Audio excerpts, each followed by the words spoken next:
Class 9 के बच्चे अब लेसन नंबर 6 स्टार्ट कर रहे हैं। लेसन नंबर 6 का ये इंट्रोडक्शन वीडियो है। यहाँ मैं आप लोगों को कुछ परिभाषाएं, कुछ डेफिनेशंस ओरली मौखिक समझाऊंगा। ठीक है, देखिए आपके चैप्टर का नाम है लाइंस एंड एंगल्स, रेखाएं और कोण, लेसन नंबर 6 है। तो पहले मैं आपको रेखाओं के बारे में, लाइंस के बारे में समझा देता हूँ। ठीक है, सबसे पहले होता है रेखाखंड, लाइन सेगमेंट। ये देखिए ये रेखाखंड है, ये लाइन सेगमेंट है जिसका प्रारंभिक बिंदु और अंतिम बिंदु होता है, इनिशियल पॉइंट और एंडिंग पॉइंट होता है। यह निश्चित होती है, यह फिक्स्ड होती है, मतलब ये दो बिंदुओं के बीच में, दो पॉइंट्स के बीच में निश्चित रूप से एक माप, एक मेजरमेंट के अंतर्गत, इंक्लूडिंग मेजरमेंट इसका होता है। मतलब इसका प्रारंभिक इनिशियल पॉइंट भी होता है और अंतिम एंडिंग पॉइंट भी होता है। ठीक है, इसलिए इसे रेखाखंड कहते हैं, लाइन सेगमेंट। और इसका एक माप होती है, इसका एक मेजरमेंट होता है जो फिक्स होता है, निश्चित होता है। ठीक है, मतलब वो दो बिंदुओं के बीच, दो पॉइंट के बीच होती है, ना इधर साइड आगे बढ़ सकती है ना इस साइड। मैं आपको ऑलरेडी समझा रहा हूँ। तो रेखाखंड, लाइन सेगमेंट इसे कहते हैं। ठीक है, जो दो बिंदुओं के बीच, दो लाइन के बीच होती है। फिर होती है रेखा, लाइन। रेखा, लाइन इस टाइप से होती है जिसे हम जरूरत पड़ने पर बोथ ऑफ साइड, दोनों साइड में आगे पीछे आसानी से बढ़ा सकते हैं। ये इस तरफ भी जा सकती है और इस तरफ भी, दोनों में बहुत फर्क है। लाइन और लाइन सेगमेंट में बहुत फर्क है। लाइन फिक्स नहीं होती, बोथ ऑफ साइड इसको आप इंक्रीज कर सकते, बढ़ा सकते, इस साइड भी इसे बढ़ा सकते और इस साइड भी इसे बढ़ा सकते। लेकिन रेखाखंड, लाइन सेगमेंट फिक्स्ड होता है, निश्चित होता है, दो बिंदुओं के बीच, दो पॉइंट्स के बीच में होता है, इसका ध्यान रखना। फिर आती है आपकी किरण, रे। किरण, रे एक बिंदु से, एक पॉइंट से शुरू होती है, लेकिन उसके बाद ये अनिश्चित होती है, अनलिमिटेड होती है। ये कितने भी दूर जा सकती है, इसकी कोई लिमिट नहीं, इसकी कोई सीमा नहीं है। आपको ये तीन चीजों का खास ध्यान रखना है, रेखाखंड, रेखा और किरण, लाइन सेगमेंट, लाइन एंड रे। वन मोर टाइम, एक बार और समझा रहा हूं। रेखाखंड, लाइन सेगमेंट जो होता है, दो पॉइंट्स के बीच में सिचुएटेड होता है, दो बिंदुओं के बीच में स्थित होती है। इसका ये प्रारंभिक बिंदु है, इनिशियल पॉइंट, और इसका एक अंतिम बिंदु है, एंडिंग पॉइंट। और इन दोनों के बीच में रेखाखंड, लाइन सेगमेंट स्थित होता है और इसे हम आगे पीछे बोथ ऑफ साइड बढ़ा भी नहीं सकते। ठीक है, ना इस साइड ये बढ़ेगा ना इस साइड। और जो रेखा होती है, लाइन, इसे हम इस साइड भी बढ़ा सकते हैं और इस साइड भी बढ़ा सकते हैं। ठीक है, और किरण, रे जो होती है वो एक प्रारंभिक बिंदु से, इनिशियल पॉइंट से स्टार्ट होती है और उसके बाद अनलिमिटेड, अनिश्चित रूप से ये आगे चलते जाती है। ठीक है, ये ध्यान रखना। अब आता है संरेख बिंदु, कॉलिनियर पॉइंट। तीन पॉइंट आप समझते हो ना, ये पॉइंट है, ये बिंदु है। तीन या तीन से ज्यादा ऐसे बिंदु, 3 या 3 से ज्यादा ऐसे पॉइंट जो एक ही रेखा पर स्थित हो, एक ही लाइन पर सिचुएटेड हो, उसे कहते हैं संरेख बिंदु, कॉलिनियर पॉइंट। ठीक है, और अब है असंरेख बिंदु, नॉन कॉलिनियर पॉइंट। तो 3 या 3 से ज्यादा ऐसे बिंदु, 3 या 3 से ज्यादा ऐसे पॉइंट जो एक ही रेखा पर स्थित नहीं हो, एक लाइन पे सिचुएटेड ना हो, उसे हम असंरेख बिंदु, नॉन कॉलिनियर पॉइंट कहते हैं। ठीक है, इन सब का आप ध्यान रखेंगे। यानी 3 या 3 से ज्यादा पॉइंट जब एक ही लाइन पर स्थित हो, सिचुएटेड हो, तो वो कहलाते हैं संरेख बिंदु, कॉलिनियर पॉइंट। और 3 या 3 से ज्यादा पॉइंट जब एक लाइन पे स्थित ना हो, एक लाइन पर सिचुएटेड ना हो, तो वो कहते हैं असंरेख बिंदु, नॉन कॉलिनियर पॉइंट। ये हो गए आपकी लाइंस की डेफिनेशन, रेखाओं की जानकारी। अब मैं आपको एंगल्स, कोण के बारे में बताता हूँ। एंगल्स, कोण कितने प्रकार के होते हैं, how many types of angles, इस पे भी आप ध्यान देंगे।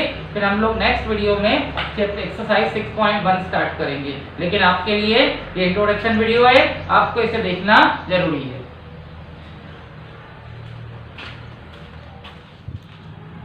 चलिए, रेखाओं के बारे में, लाइंस के बारे में आप जान चुके हो।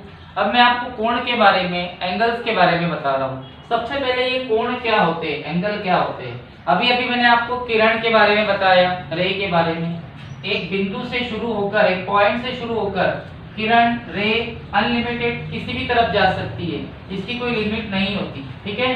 अब एक बिंदु से, एक पॉइंट से जब दो किरणें, दो रे निकलती है, तो उनके बीच का जो स्थान होता है, बीच का जो प्लेस होता है, वो कहलाता है कोण, वो कहलाता है एंगल,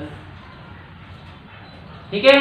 दो किरणों के बीच एंगल आता है, कोण बनता है, ठीक है। अब कोण कितने प्रकार के होते हैं, एंगल्स कितने टाइप्स के होते हैं, ये भी आप समझ जाए, ये आपके एक्सरसाइज में आपको हेल्प करेगा।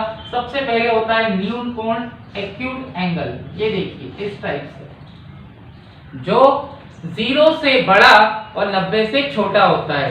0 से बड़ा और 90 से छोटा, मतलब ये 0 और 90 के बीच में होता है, 0 और 90 के बीच में। आप 9th क्लास के बच्चे और ये चीजें आपको 6th 7th क्लास में समझाई जाती है, एटलीस्ट 5 6 क्लास में आपने पढ़ा हुआ है। जो कोण, जो एंगल 0 से बड़ा हो और 90 डिग्री 90 अंश से छोटा होता है, उसे कहते हैं एक्यूट एंगल, न्यून कोण। फिर आता है समकोण, राइट एंगल। सबको पता है कि समकोण क्या होता है, राइट एंगल क्या होता है। समकोण, राइट एंगल इस तरीके से 90 अंश का, 90 डिग्री का होता है, ठीक है। ये 0 से लेकर 90 तक आता है, 0 डिग्री से 90 डिग्री, और ये 90 अंश का 90 डिग्री का होता है, इसे समकोण कहते हैं, राइट एंगल, ठीक है। फिर आता है अधिक कोण, ऑब्ट्यूज एंगल।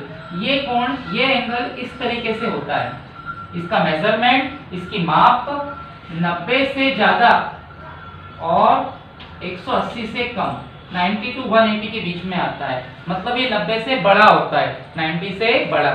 तो जो कोण, जो एंगल 90 से छोटा हो, 0 से 90 के बीच आए, वो कहलाता है न्यून कोण, एक्यूट एंगल। और जो कोण, जो एंगल 90 अंश का हो, 90 डिग्री का, वो समकोण कहलाता है, राइट एंगल। और जो कोण, जो एंगल 90 से बड़ा और 180 से छोटा होता है, 90 से 180 से बीच में आता है, वो कहलाता है अधिक कोण, ऑब्ट्यूज एंगल। अब आता है सरल कोण, स्ट्रेट एंगल। ऐसा कोण, ऐसा एंगल जिसकी माप, जिसका मेजरमेंट 180 अंश हो, 180 डिग्री, वो कहलाता है सरल कोण, स्ट्रेट एंगल, ठीक है।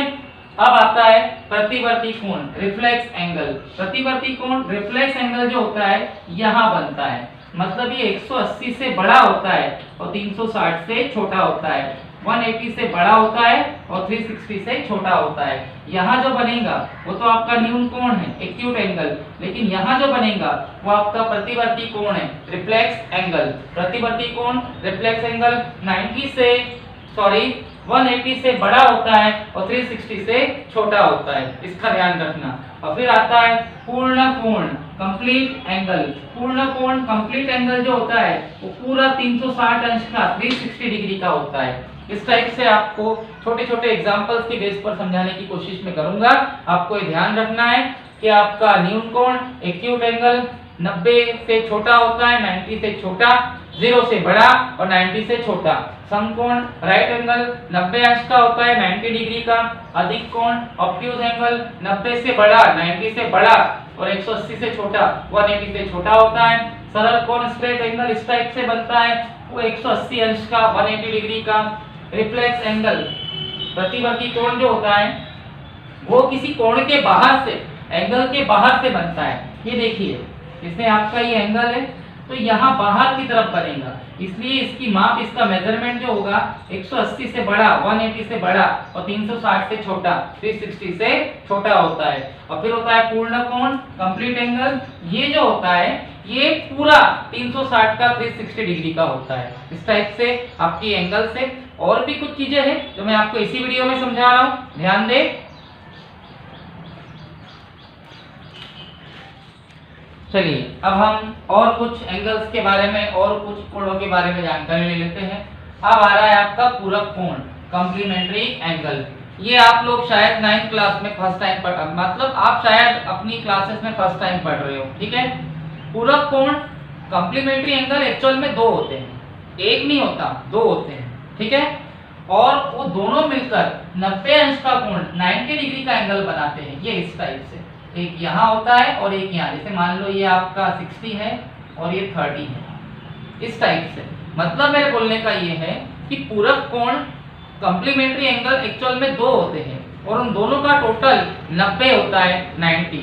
मतलब जो दो कोण मिलकर, जो दो एंगल मिलकर 90 अंश का कोण बनाते हैं, 90 डिग्री का एंगल बनाते हैं, वो पूरक कोण कहलाते हैं कॉम्प्लीमेंट्री एंगल। उसी तरीके से समपूरक कोण सप्लीमेंट्री एंगल भी दो होते हैं और इन दोनों का टोटल जो होता है 180 180 डिग्री होता है, इस टाइप से। जैसे मान लो ये आपका 50 है तो ये आ गया 130। मतलब जिन दो कोणों का योग, जिन दो एंगल का सम 180 डिग्री हो वो समपूरक कोण कहलाता है सप्लीमेंट्री एंगल, और जिन दो कोणों का योग, जिन दो एंगल का सम 90 डिग्री हो वो पूरक कोण कहलाते हैं कॉम्प्लीमेंट्री एंगल। ठीक है, अब आते हैं आसन्न कोण एडजस्टेंस एंगल। आसन्न कोण एडजस्टेंस एंगल मतलब जिनका एक ही शीर्ष हो, एक ही वर्टेक्स हो और उसमें एक भुजा कॉमन हो, एक साइड कॉमन हो और वो एक दूसरे से जुड़े हुए हो, वो आसन्न कोण कहलाते हैं एडजस्टेंस एंगल। ठीक है, और उनका टोटल कुछ भी हो सकता है, 90 180 फर्क नहीं पड़ता, लेकिन एक ही शीर्ष हो, एक ही उसमें वर्टेक्स हो और उसमें एक भुजा, एक साइड कॉमन हो। फिर आता है रेखीय युग्म लीनियर पेयर। अब रेखीय युग्म लीनियर पेयर एक सीधी रेखा पर, एक स्ट्रेट लाइन पे सिचुएटेड होते हैं और यहाँ एक तरफ बनने वाले सभी कोणों का योग, एक तरफ बनने वाले सभी एंगल का सम 180 अंश 180 डिग्री होता है। वो दो भी हो सकते, तीन भी हो सकते, चार भी हो सकते, मिनिमम दो होते हैं और इन सब का टोटल 180 अंश 180 डिग्री होता है। ये कहलाता है पेयर्स ऑफ लीनियर पेयर, रेखीय युग्म के कोण। ठीक है, अब आप जब एक्सरसाइज करोगे तो इसमें आपको और आसानी होगी और आपको अच्छे से समझ में आ जाएगा। हम इसको और डीप में जाके समझेंगे। ओके।